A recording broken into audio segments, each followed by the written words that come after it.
Bike শুধু একটা machine না, এটা একটা স্বপ্ন, একটা অনুভূতি, আর অনেকের কাছে এটা একটা জীবনের গল্প। আমাদের সবার জীবনে একটা ড্রিম বাইক থাকে। ছোটবেলা থেকে যখন রাস্তা দিয়ে কোনো স্টাইলিশ বাইক চলে যেত, আমরা শুধু তাকিয়ে থাকতাম আর মনে মনে ভাবতাম একদিন আমারও হবে।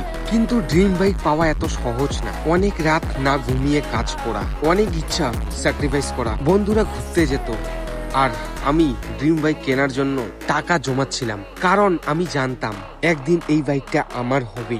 যেদিন শোরুমে গিয়েছিলাম আর প্রথম নিজের বাইকটা দেখেছিলাম, সেই ফিলিংসটা না এক্সপ্লেন করা যায় না। চাবিটা হাতে নেওয়ার সময় মনে হয়, হ্যাঁ, আমি আমার ড্রিম বাইক পেয়েছি।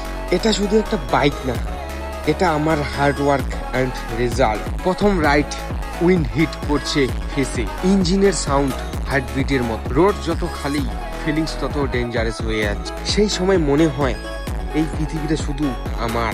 কিন্তু একটা কথা মনে রাখবে, স্পিড ভালো কিন্তু কন্ট্রোল বেশি ইম্পর্টেন্ট, কারণ একটা ছোট মিস্টেক সবকিছু শেষ করে দিতে পারে। বাইক লাভ করো কিন্তু নিজের লাইফটাকেও ভ্যালু দাও। বাইক শুধু একটা রাইড না, এটা একটা ইমোশন, একটা প্যাশন।